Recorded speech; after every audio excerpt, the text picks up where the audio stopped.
Do not disrespect the simplified Chinese if you do not realize the real traditional Chinese. So many people think that the simplified Chinese has lost the true traditional meaning and the cultural beauty of the Chinese language, and that only learning and using traditional Chinese means the true succession of Chinese culture. Well, I think those who say these things do not realize the power and the role of both traditional Chinese and simplified Chinese. That's why people tend to emphasize the depth and beauty of traditional Chinese characters. They're so beautiful, they look like a painting. But let me pour some cold water on that idea. Character design is just a part of traditional Chinese, which is essentially classical Chinese.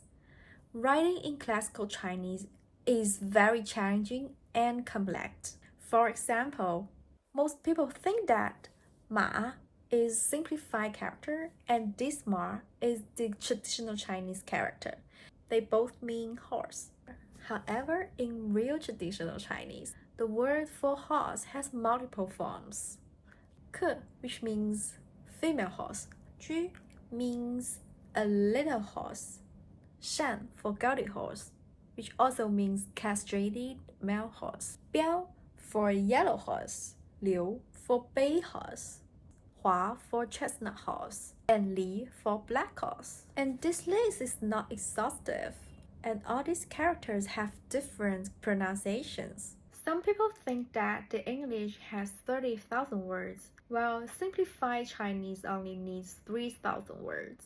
And also traditional Chinese, because it retains so many traditional features and is more beautiful, many people think that it is easier to recognize and remember. In fact, this is actually showing disrespect for Chinese language.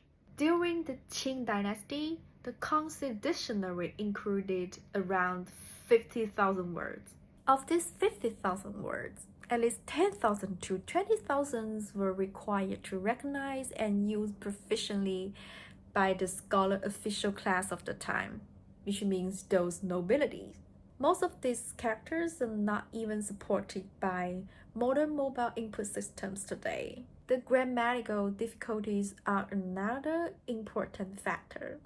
Classical Chinese grammar is often detached from the everyday spoken Chinese from those Chinese Asian people. Without serious and systematic study, or if you are not the part of those nobility, you will not be able to understand the real traditional Chinese, even if you were from Asian Chinese.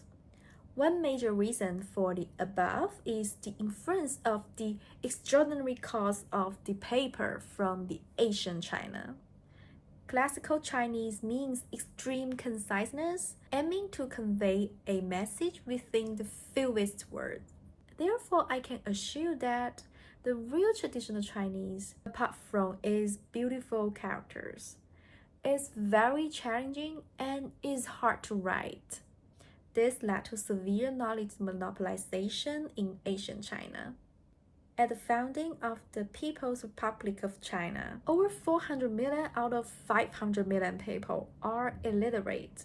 If we continued to promote traditional Chinese, it's okay, it's fine. But the number of people with reading and writing difficulties will increase to an unimaginable degree.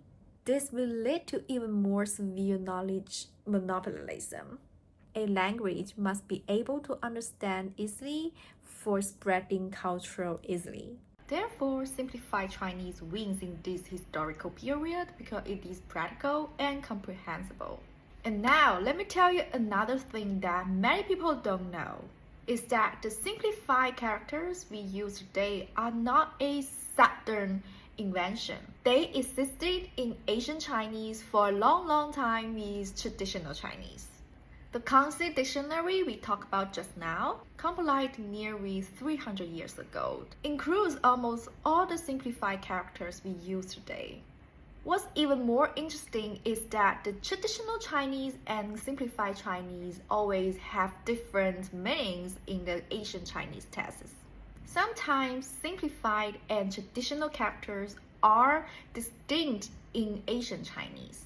this yuan in Asian Chinese, it meant to say, while this yuan in Asian Chinese, it means the cloud. This feng in Asian Chinese, it meant prosperous growth or beautiful, while this feng in Asian Chinese, it meant abundant. So some people may ask, if Chinese modern education focus on the simplified characters, won't you forget the meaning, the beauty, the shapes, and the spirit of traditional Chinese? No! All of Chinese have to and must to learn the traditional Chinese, which is essentially the classical Chinese, before our college, which is the most important subject of our high school. If you want to get a high score in Chinese, you must truly understand the meanings conveyed in real traditional Chinese articles. And you need to be able to recite over 300 Asian poems and over 100 Asian articles. This requires us to remember tons of traditional Chinese grammar and characters. It's really tough. I remember that I put a lot of effort in it and I got a high score there. And these are the true expressions of the Asians. Both traditional Chinese and simplified Chinese are the soul of the Chinese language. With a bit of training, we can all read them and understand the meaning of them. Right now, we have a lot of occasions that we use traditional Chinese in China. When you visit China, you can see tons of traditional characters in our ads, our streets, something like that. We keep using traditional characters all the time. So for me, it's kind of silly to downplay simplified Chinese just because the traditional characters have a heart components in it that makes some people may say, oh, it's more culturally meaningful. It's kind of ridiculous.